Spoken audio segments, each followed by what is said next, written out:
In all of human history, which single person has been the biggest waste of potential?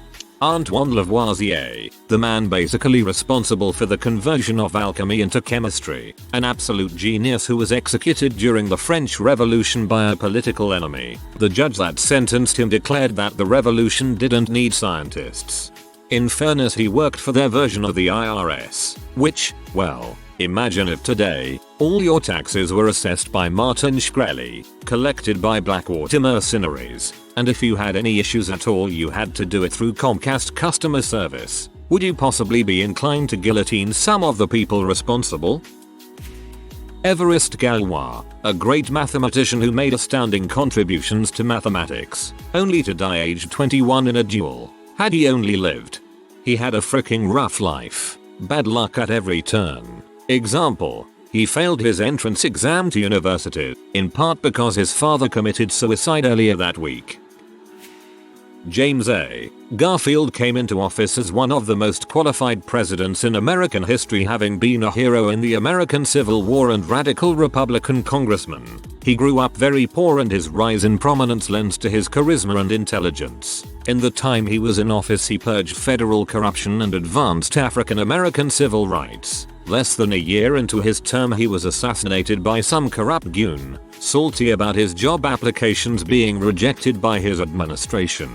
I would like to add to this that Garfield's doctors contributed to his death. After the assassination attempt his doctors began to operate on him using a metal detector prototype essentially, in order to find the bullet. The detector went off and they dug in, lacerated his liver, and he died. The bullet was nowhere near the liver. The doctors made the mistake of putting the president on a metal spring mattress. Charles Babbage. This mother spent his entire life working on designs for analog computers in the 1800s. He had the financial backers. He had interested parties that would have used his tech. And most importantly, he had working designs to build it. And he didn't build a goddamn thing. Why frick if I know. Guy couldn't stop trying to work on designs long enough to actually make anything a reality. We only know his designs work because the simpler of his designs, the one he needed to keep his backers and interested parties, was built in the 1990s and functioned flawlessly. It's not even a dinky crappy one-use computer either. The analytical engine design he made is Turing complete. It even had a programming language for it. And it even freaking could accept custom functions and modular expansions. This was a computer on par with something over 100 years ahead of its time. Even the earlier, shittier design had the ability to install a printer. The computing revolution by all rights should have started back with the Industrial Revolution. But thanks to this guy utterly freaking up and wasting all this potential, it didn't, and we are about 120 years behind schedule. I can say with complete confidence that the course of human history would have been completely, irrevocably altered had Babbage not fricked up and wasted his potential on absolutely nothing. He did build a small example prototype of his difference engine that he showed off at parties in the hope of attracting more financial backing. Part of the reason it was hard to build anything was because it was all handmade by cutters. I forget what the term is, but the people who would have cut mechanical gears. And the precision required was so high that it was a tough, long and expensive job. And Babbage was basically a bit of a man-child and rubbed people up the wrong way, which didn't help. There are some really interesting videos on the Computerphile YouTube channel where a university professor talks about Babbage, Lovelace and their work. Definitely not in all human history, but Ted Kaczynski, aka the Unabomber, always seemed to me a massive waste of human potential. A mathematics prodigy who earned his PhD by solving a problem so difficult maybe 10 or 12 people in the country understood or appreciated it. He gave up his career to go live in a cabin in the woods and make bombs which he'd mail to people. Currently incarcerated at Supermax Prison ADX Florence. What a total waste of potential. Holy heck, after just doing some quick searching, apparently he was experimented on, which might have led to him becoming the Unabomber. From late 1959 to early 1962, Murray was responsible for what would now be regarded as ethically indefensible experiments in which 22 undergraduates were used as research subjects. Among other purposes, Murray's experiments focused on measuring people's reactions under extreme stress. The unwitting undergraduates were submitted to what Murray himself called vehement, sweeping and personally abusive attacks. Assaults to their egos, cherished ideas and beliefs were the vehicle used to cause higher levels of stress and distress. Among them was 17-year-old Ted Kaczynski, who went on to become the Unabomber, a domestic terrorist targeting academics and technologists. Alston Chase's book Harvard and the Unabomber, The Education of an American Terrorist connects Kaczynski's abusive experiences under Murray to his later criminal career. Not a waste of potential, but maybe a limiting of potential. I've often wondered what Stephen Hawking could have achieved without the burden of his illness. Or we might have had a Hawking who gave up physics in his 30s to pursue his dream of doing Parker professionally.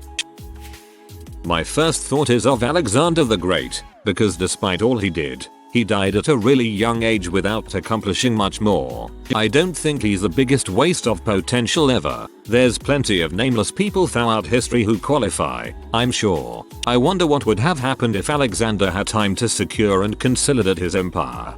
Alexander wept when he heard Anaxarchus discourse about an infinite number of worlds, and when his friends inquired what ailed him, is it not worthy of tears? He said that, when the number of worlds is infinite, we have not yet become lords of a single one. Plutarch.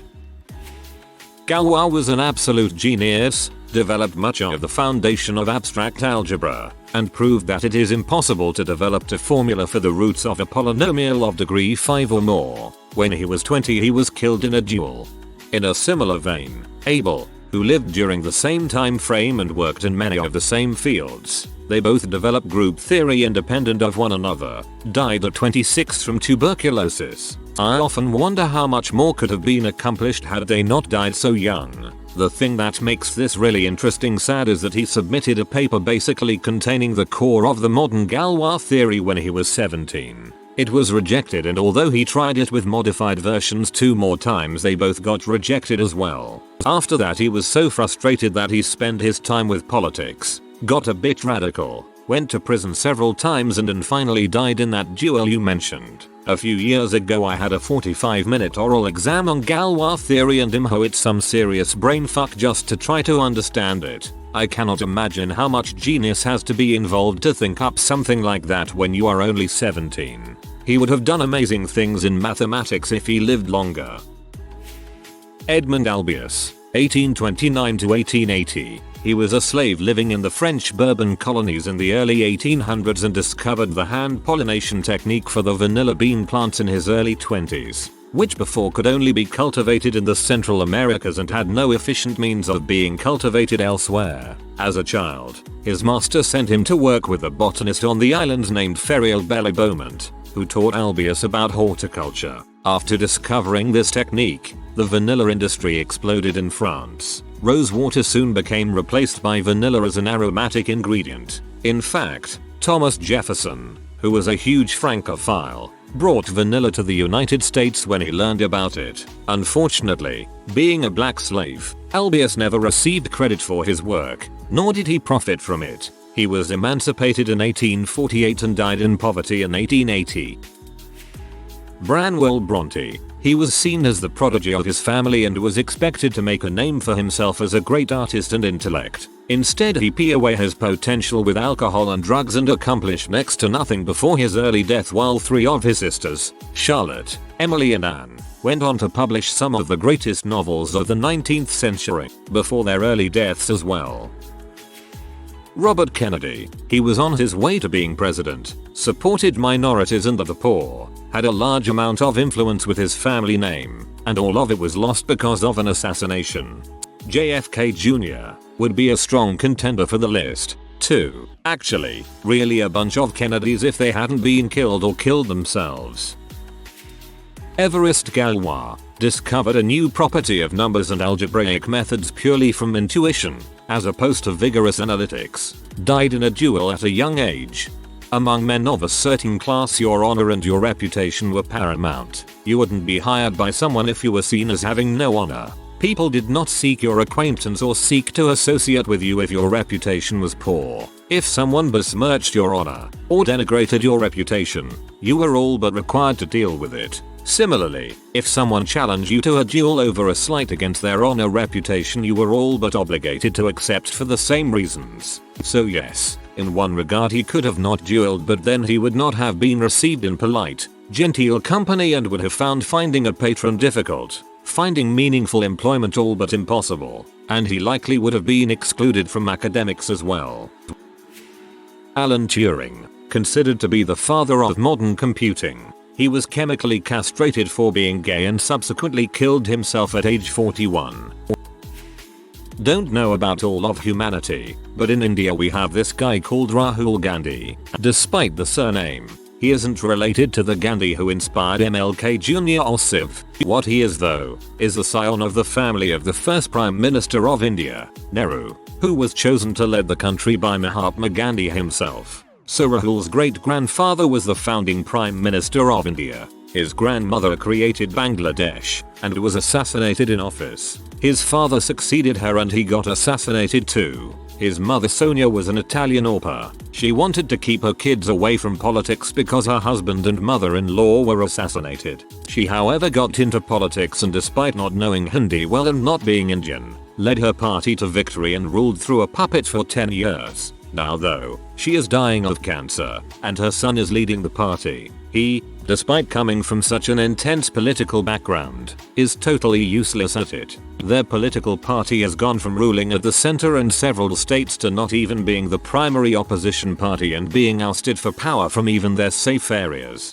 His speeches and interviews are the stuff of ridicule. He said stuff like poverty is a state of mind, politics is in my shirt and in my pants, and we need to attain the escape velocity of Jupiter. He did this entire pre-election interview where every answer was some combination of women empowerment and internal democracy, including ones about war and foreign policy. He got kicked out of several universities, including Cambridge and Harvard. He even failed an undergrad in India in his Hindi exams. Despite this, and his being 45, he is being heralded as a youth icon. Because family, any other kid in that atmosphere would be totally killing it with all the power and access and would have learned a lot and played sick power games. Such a waste of potential. I'm glad though, because his family is the reason India is poor and corrupt and their ousting would be rather helpful in transforming India into a real democracy.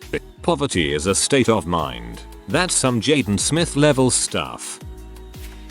Hitler and Osama bin Laden. Two men with the personal charisma to inspire millions to follow them and their ideas, and they wasted it on hate. Men who literally, proper use of the word, could have brought world peace and instead brought war, devastation, and death. Hedy Lamarr, completely self-taught, no formal training, yet invented spread spectrum technology, the reason we have Wi-Fi, Bluetooth, and cell phones, with pianist George Antheil using knowledge she gained from her ex-husband. Had she not been born 100 years ago and subject to ridiculous ideas, still popular in some societies today, about the role of women, there's so much more that she could have accomplished.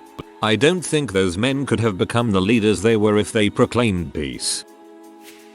Not to be a drag, but I think of all the women who were denied an education throughout history in favor of their proper place in the home and wonder what might have been accomplished. Also consider all of the people living in great poverty without access to education. There could be another Einstein living in a slum in some third world country right now and we would never know it.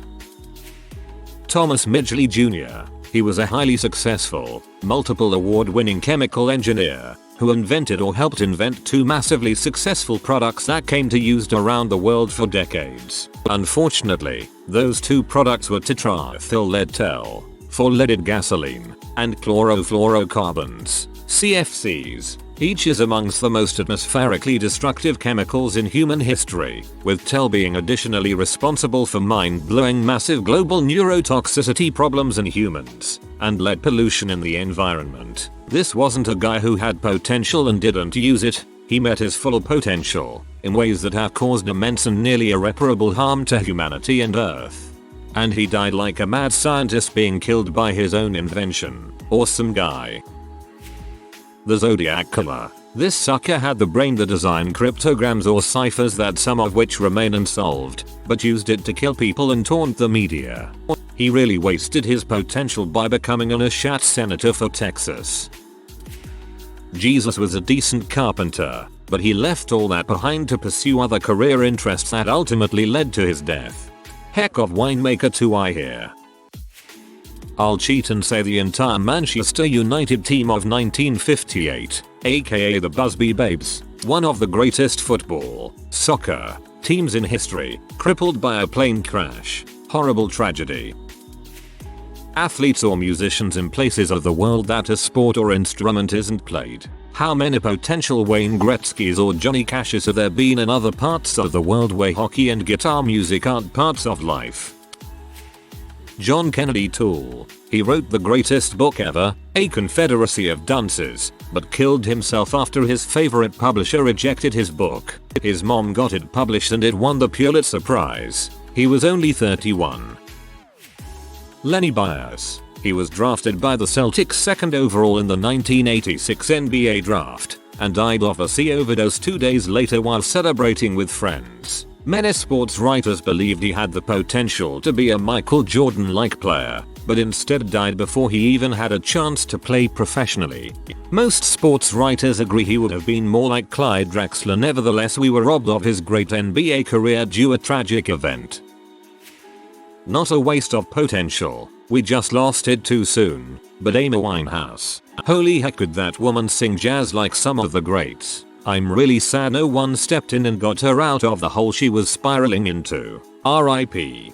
Yes, what a voice indeed. Speaks for itself how she got top chart spots in a decade where jazz was pretty much dead in that part of the business. O.J. Simpson. He had a steady broadcasting career, some acting success, and was still getting commercial endorsements. Alternate timeline. The Today Show with O.J. Not so much because of his fault, but Justinian I very nearly single-handedly revived the Roman Empire until wave after wave of natural disaster struck him. In the 6th century CE he managed to reconquer and expand the Roman Empire back to where it mostly was, created a unified set of laws for the fractured Eastern and Western Empire, and just needed to consolidate and allow populations to grow again. However, an awful outbreak of bubonic plague decimated tens of millions, and then in the east there was a huge earthquake and tsunami. Mainland Italy simply didn't have the numbers anymore to ever really be revived unless it restarted as a backwater comparable to the times of the Etruscans. If he had a stable population that was growing, it's entirely possible the Roman Empire could have risen again for who knows how long, preventing the Dark Ages occurring in Europe and retaining what we now see as lost technology. Al Bundy scored 4 touchdowns in a single high school football match. Then he met and married that red-headed, high-heeled, spandex monster, and look what became of him. Biggest waste of potential if I've ever seen one.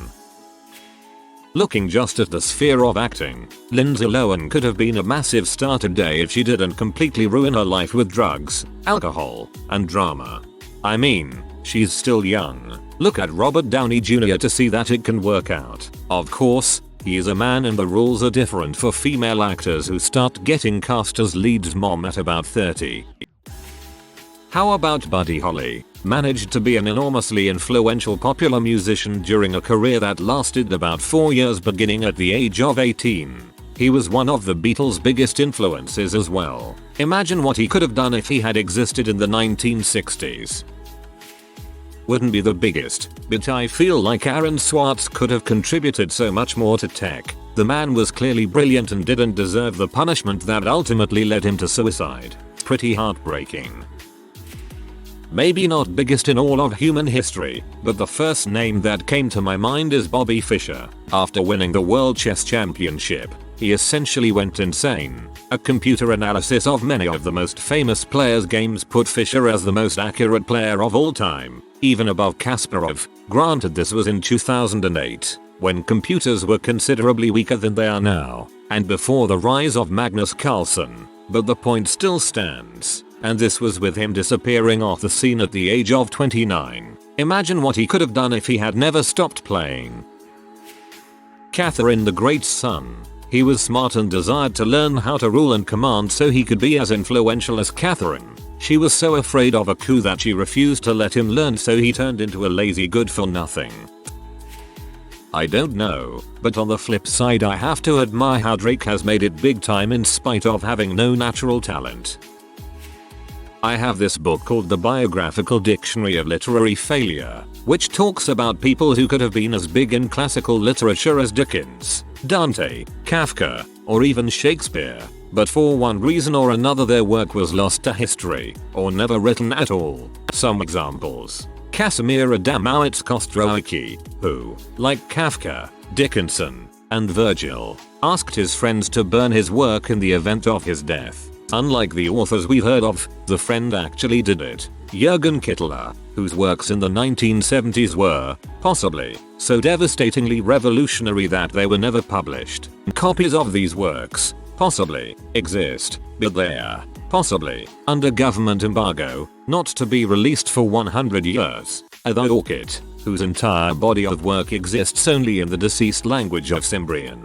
Chad Sheehan, who came up with amazing first lines and never tried to write beyond them. Edward Nash, who spent his entire life trying to craft the perfect sentence. Herman von Abwartz, who was beaten to death and buried in a shallow grave with the only copy of his poetry. But while it's unlikely that any of these qualify as the biggest waste of potential in human history, I think they're all really fascinating cases, and shed a lot of light on how someone we think is incredible now might be completely forgotten in a few hundred years, or how easy it is to squander our own potential. A couple things have been pointed out to me. 1. Cimbrian is still spoken by 2,000 people. 2. This book is apparently a work of fiction according to Goodreads. My copy is sadly unmarked in this regard, which I suppose just goes to show that you Jeff was right all along, and whoever the person with the most wasted potential is, we will never have any idea who they are. Dude, the Biographical Dictionary of Literary Failure is fiction. Fiction. None of the peeps mentioned ever existed. Jerry Springer, the guy was on the verge of becoming a leader in the Democratic Party. Then he sees a prostitute, and gets caught since he wrote her a check. Then, he staged a comeback and became mayor of Cincinnati, but then he lost a bid for governor, gave up politics, and is now famous for hosting a trashy television talk show. Just a nitpick. When you say mayor, I think most people imagine a strong executive position that's directly elected and has a 4-year term or so. This wasn't that. Cincinnati had a council manager style of city government back then. He was elected to the city council, and then the city council chose a mayor from among themselves to serve for a year at a time. Now to be fair, it's still an accomplishment, but he served 1 year in a rotating position of relatively limited authority that he wasn't directly elected to. Henry Moseley was an extremely gifted English physicist who died in the Battle of Gallipoli during World War I. He had made numerous contributions to the field of physics before volunteering for the Royal Engineers in the British Army. He was only 27 when he was shot and killed in combat. Moseley is an example of a man with great intellect and insight who was taken from the world too soon. I deeply respect his decision to volunteer and serve his country, but one can only imagine the contributions he would have made to the world had he survived. Exactly this. Britain losing Moseley was so bad that after World War I the government forbid any major scientists from enlisting in the armed forces. If you are new to the channel, you can subscribe. I publish new videos every day. Until then, check another video.